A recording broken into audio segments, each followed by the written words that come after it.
Graça e paz, amadas e amados, estamos em Êxodo capítulo 34 e o que nós vamos ver? Deus escreve novas tábuas, Deus renova sua aliança, três grandes festas para Deus e a face resplandecente de Moisés. Então nós vimos anteriormente em outros capítulos, quando Moisés está no monte e ali o Senhor pede para Moisés descer que o povo havia se corrompido e se prostituído. E quando Moisés chega e presencia toda a depravação do povo, ele está com as tábuas da lei, onde o Senhor havia escrito os mandamentos, e Moisés joga ela no chão e ela se quebra. Então aqui nós vamos ver o Senhor falando para Moisés subir novamente ao monte Sinai para que ele escreva nas tábuas novamente. Então, só que o Senhor já faz diferente. Olha, ele começa aqui no versículo 1 dizendo assim: Moisés corta duas placas de pedra semelhantes à primeira e sobe na montanha, e eu escreverei as mesmas palavras que eu escrevi nas primeiras tábuas que quebraste. O Senhor lembra que quebraste. Eu não vi referência alguma que na primeira vez Moisés levou pedras com ele, mas dessa segunda vez o Senhor mandou Moisés cortar as tábuas. Então a gente vê assim: o que o Senhor faz é o Senhor, mas nós, como seres humanos, nós também temos a nossa incumbência. Agora Moisés tinha que lavrar a tábua, tinha que cortar a tábua. Então, porque ele ali agora tinha uma responsabilidade também a ser cumprida, porque ele havia também quebrado a tábua. E outra coisa que ele fala para Moisés, no capítulo, aqui no versículo 1, sobe a mim a montanha. Então, subir uma montanha já não é muito fácil, né? Agora, subir segurando duas pedras, tábuas, né, placas de pedra, é mais difícil ainda. A gente poderia falar, o Senhor poderia providenciar as pedras, mas o Senhor não exime a nossa responsabilidade. O Senhor atua sim, mas nós temos a nossa parte.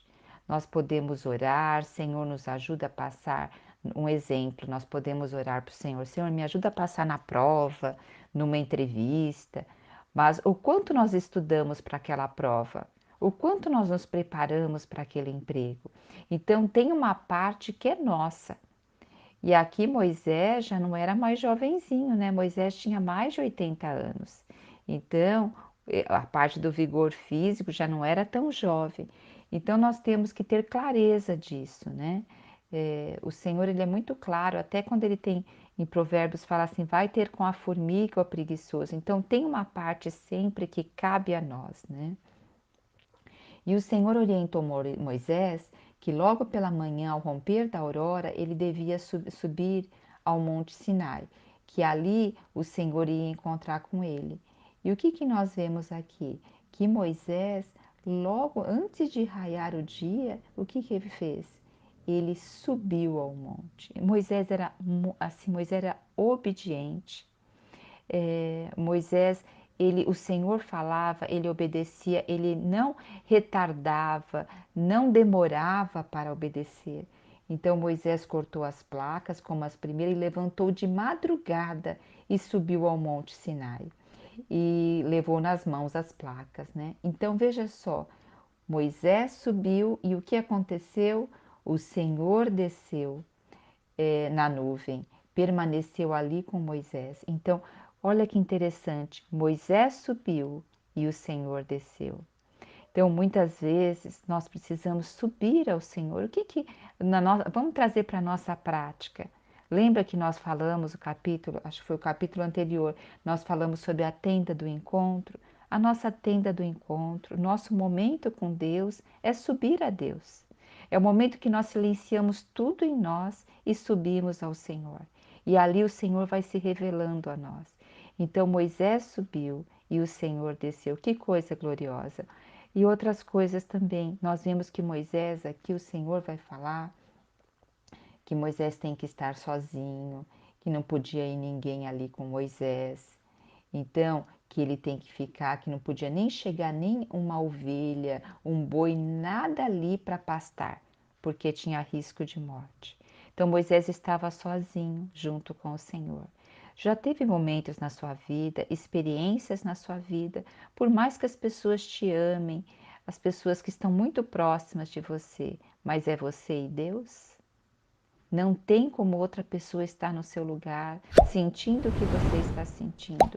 E já teve vezes também na tua vida que você está passando por uma tribulação na qual você não pode nem comunicar qual tribulação é essa. E você não pode muitas vezes nem solicitar oração, porque aquele momento é um momento tão íntimo, é um momento assim de uma tribulação tão pessoal, que você e o Senhor só.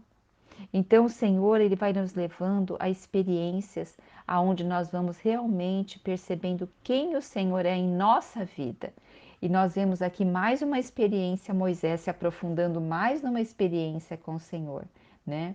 E aqui no versículo 5 diz assim: permaneceu ali com Moisés o Senhor e proclamou o seu nome, Yahvé. E como prometera, passou diante de Moisés proclamando, olha só a experiência que Moisés vai ter aqui. O Senhor passou adiante de Moisés e o Senhor começou a revelar enfaticamente a sua identidade para Moisés. Então fala, Senhor, Senhor, o eu sou. Deus compassivo, Deus misericordioso, Deus longânimo, Deus cheio de amor, paciente e fiel, que persevera em seu amor dedicado a milhares e perdoa a malignidade, a rebelião e o pecado.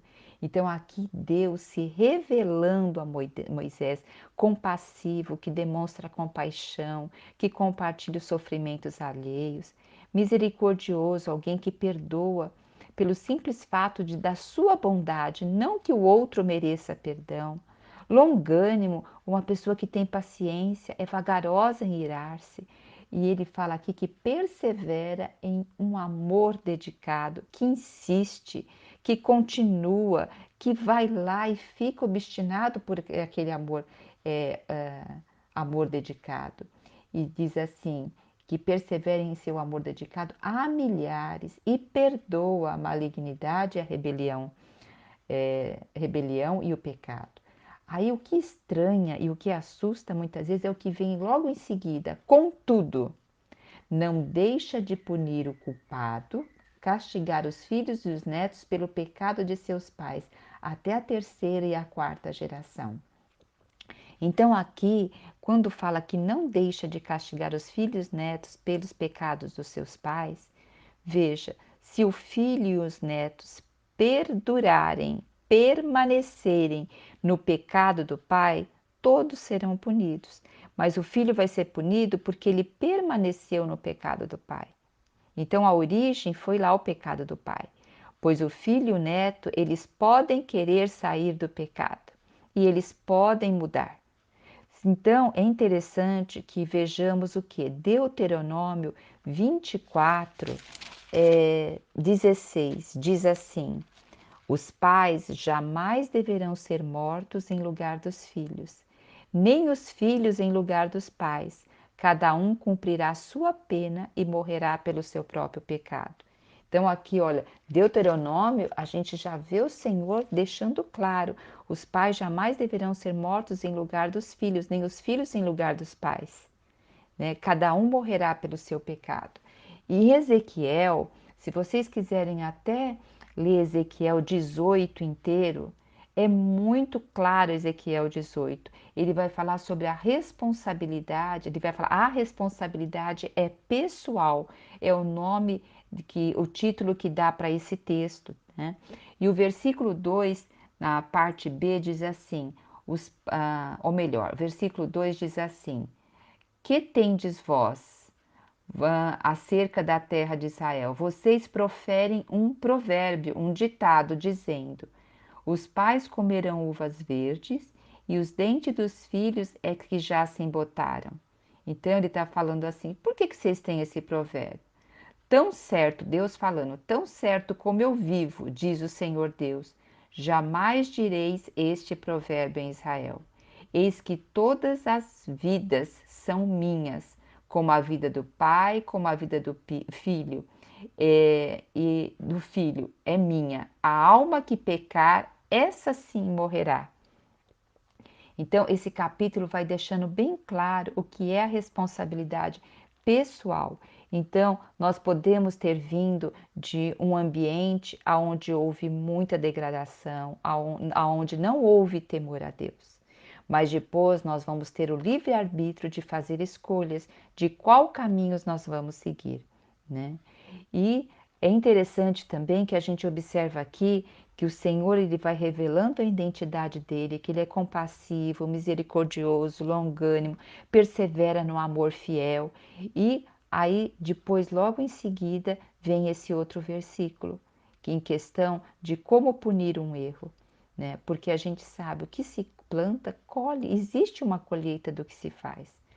Então, o que que isso nos leva a lembrar? Que Deus sim é amor. Contudo, Deus não é um Deus permissivo, ele é um Deus de princípio e ele é um Deus zeloso. Inclusive, nós vamos ver aqui que uma parte que ele fala: Teu nome é um Deus zeloso, ele zela por nós, né? Vivemos hoje assim, numa era, né, que as pessoas cantam o amor de Deus, falam do amor de Deus, mas não se aprofundam em quem Deus é, não temem a Deus, né, não têm comunhão com Ele. Então, isso é deixar as coisas do Senhor na superficialidade e de uma forma não temer o Senhor. Então, o Senhor também tem essa parte, né, sobre a colheita. E agora Moisés, no versículo 10 versículo 9, né? Não, versículo 8, Moisés, ao ouvir toda essa declaração da identidade de Deus, Moisés cai de joelhos e curva-se com o seu rosto rente ao chão e ele adora a Deus. Que mais fazer do que adorar a Deus, né? Mas olha no versículo 9, Moisés em seguida suplica.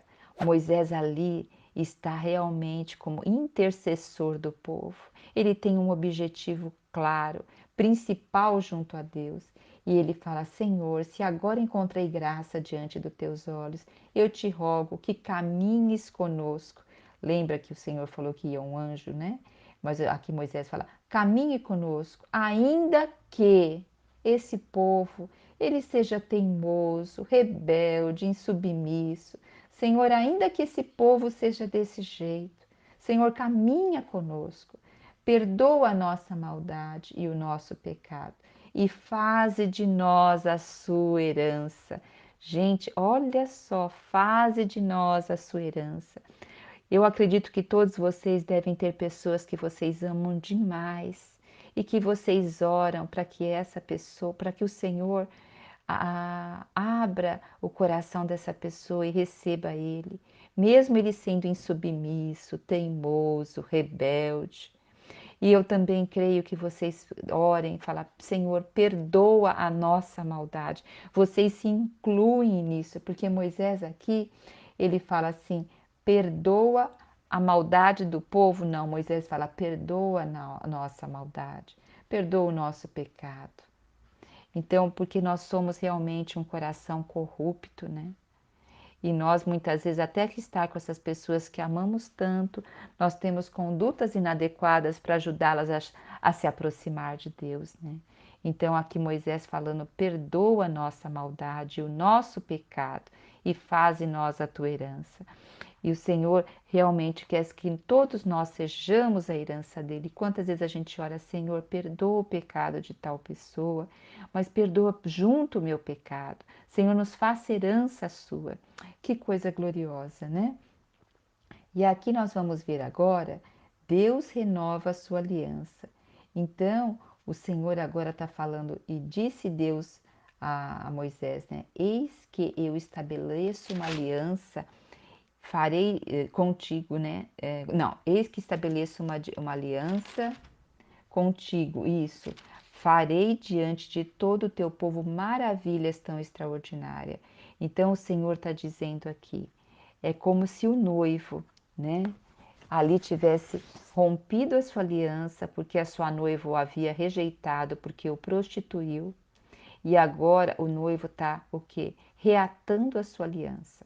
Só que ele vai deixar bem claro aqui no versículo 11. Fica, pois, atento, para que obedeças a tudo hoje quanto te ordeno.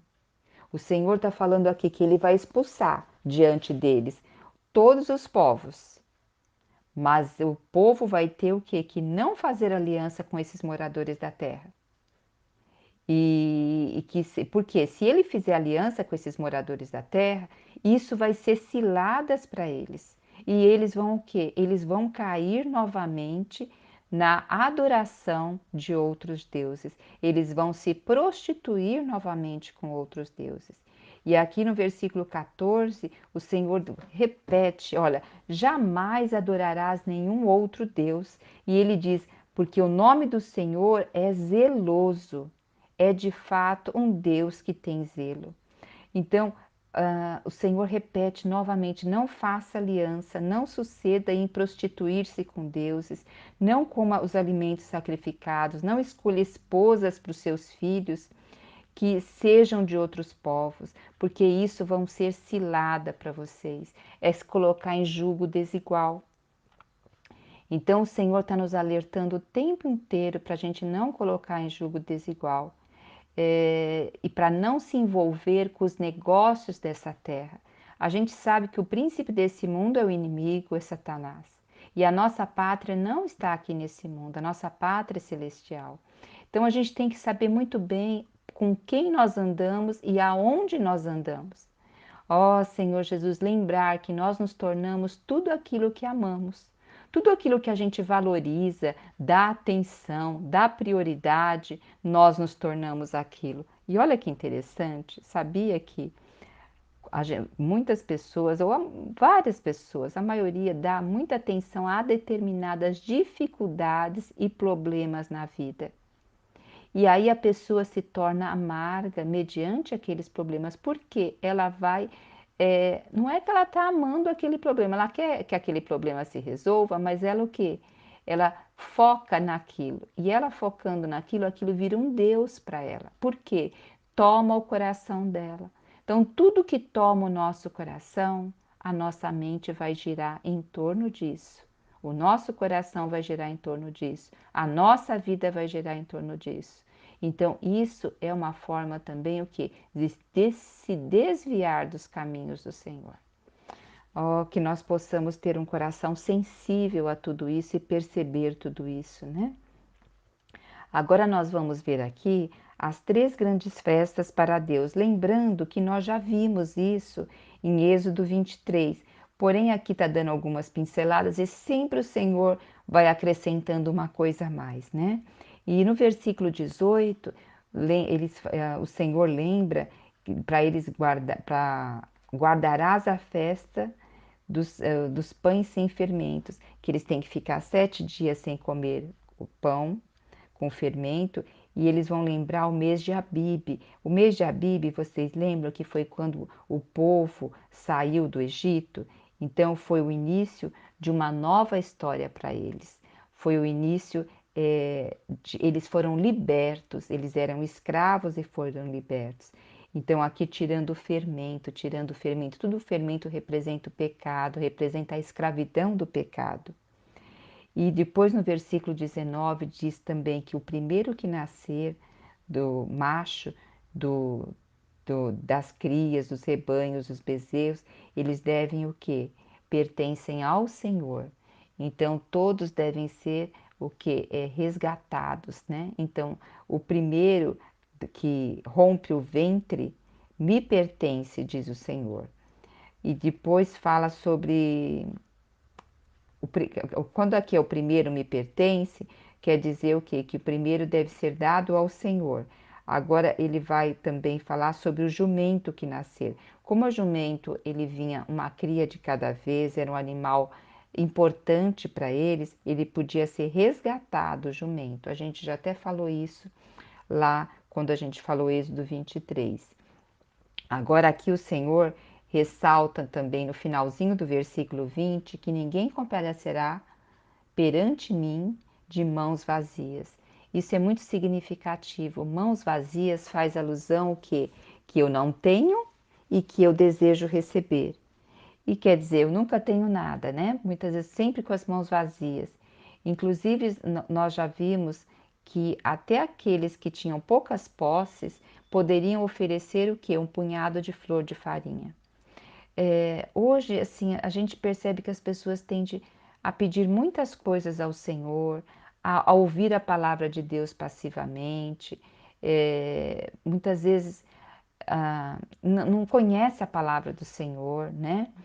E em Apocalipse, o Senhor diz, a palavra diz que ele detesta a obra dos nicolaítas. O que é os nicolaítas? Nicolaítas é o clero e o leigo, é aquele que sabe e aquele que ouve. Então, aquele que ouve passivamente. O Senhor diz na sua palavra que desejam que todos conheçam a sua verdade, que cheguem ao pleno conhecimento da sua verdade. E sabe o que eu toco? Que nós estamos num país que tem permissão da gente ter a palavra de Deus, de circular livremente a palavra de Deus, e ainda tem permissão. Pode ser que um dia a gente não tenha mais essa permissão. A gente percebe que o cerco anda se fechando, né? E a gente tem que aproveitar essas oportunidades para sempre o quê? Tá com as mãos com algo a oferecer. E hoje não é simplesmente, muitas vezes as pessoas pegam só do lado de oferta. Não, nós temos também o que? O falar por Deus, né? E aqui nós estamos agora no versículo 21, que o Senhor vai falar sobre o descanso. Ele fala, o dia do descanso não interessa se é época de arar ou de colher, não interessa que momento é, mas que o Senhor tem que estar em primeiro lugar, né? Parece até rígido isso, mas isso o Senhor sabe o que é melhor para nós, porque isso vai guardar a nossa vida para a gente não cair em ciladas, como o Senhor fala, né? Porque quem dá tanto a colheita como a terra é o nosso Senhor, né? E queria ressaltar também que nessas festas, nessas 3 festas que o Senhor fala para o povo comparecer, o Senhor fala que ninguém tentará conquistar a tua terra. Quer dizer que eles poderiam ir, porque todos os homens eles iam para essa festa e todos os homens a partir de uma determinada idade. Então não haveria problema de um tentar usurpar a terra do outro. E isso, sabe, me faz lembrar recentemente assim, porque a Bíblia já faz milhares de anos, me faz lembrar que em 1973 eles estavam numa festa muito importante, uma das principais festas os judeus estavam, que é a festa do Yom Kippur, acho que é assim que fala. E eles estavam todos voltados para essa festa. E o que aconteceu? Eles foram atacados por exércitos de outros países e de surpresa. E em 48 horas o exército inimigo avançou contra Israel. Mas depois, surpreendentemente, Israel começou a reagir e eles venceram essa guerra. E tem uma pastora chamada Nayara Pedrini e ela fala um pouco disso, que ela trabalhou no consulado israelense e ela conheceu algumas pessoas que lutaram nessa guerra. E também existem documentários na internet de soldados dizendo que eles viram anjo lutando a favor deles. Então o Senhor aí lutou junto, porque o Senhor disse que o quê? Que ninguém usurpará a terra. Ó Senhor Jesus. E agora nós chegamos aqui bem ao finalzinho, aonde diz a face resplandecente de Moisés. Então, Moisés ele subiu ao monte, ele ficou ali 40 dias e 40 noites. Ele não comeu, não bebeu, ficou em plena comunhão com o Senhor. E ali o Senhor novamente tendo comunhão com Moisés. E Moisés depois desceu. Quando ele desceu, ele com as tábuas da aliança, olha que palavra linda, tábuas da aliança nas mãos, o Senhor ali renovou a aliança, né? E o rosto dele fulgurava, o rosto dele brilhava, porque pelo fato dele ter ficado na presença do Senhor. Olha como as experiências de Moisés, elas foram crescentes, crescentes. E quando o povo viu Moisés descendo, o que? Eles temeram, ficaram com pavor. E Moisés também nem sabia o que estava acontecendo. Mas Moisés aí convocou Arão e os líderes da comunidade e se dirigiram até Moisés, e Moisés falou, transmitiu todos os mandamentos que Yahvé falou a ele no Monte Sinai. E assim depois Moisés o que? Cobriu o rosto com o véu. Então diz, quando Moisés entrava diante de Deus, ao falar com Deus, retirava o véu. Ó Senhor Jesus, e o rosto de Moisés brilhava esplendorosamente. Então, o que nós vemos? Moisés, ele foi transformando, foi sendo transformado, transformado, até que o rosto dele resplandecia. Muitas vezes a gente vai ficando na presença do Senhor e não percebe nada em nós. Não sei assim, quando a gente sai logo da presença do Senhor, a gente sente, né, uma felicidade enorme, uma alegria, vontade de cantar, de adorar, de exultar. Mas a gente não vai sentindo essa transformação, parece que vai caindo isso durante o dia, né? Mas depois nós vamos na presença do Senhor e isso volta tudo. Mas olha que interessante, conforme nós vamos de dia a dia, momento a momento, vai havendo uma transformação orgânica, vai havendo uma transformação na nossa alma, no nosso corpo, vai havendo uma transformação em quem nós somos e a nossa identidade, nós vamos ficando cada dia mais parecidos à imagem e semelhança do Senhor. Que nós possamos ter esse coração de Moisés, de aprofundar as nossas raízes na comunhão com Deus. Jesus Cristo é o nosso Senhor. Você já se viu sobrecarregada por pensamentos negativos e ansiedade? Deseja encontrar uma maneira de viver com confiança e proteção? No Salmo 23, escondem segredos poderosos que podem mudar a maneira como você enxerga a vida. Nesta aula, você vai descobrir esses segredos e aprender a viver com confiança, deixando para trás os pensamentos negativos que minam a sua felicidade. Com a sabedoria do Salmo 23, você aprenderá práticas e princípios que ajudarão a livrar-se da ansiedade e encontrará orientação para experimentar uma proteção duradoura e encontrar paz interior.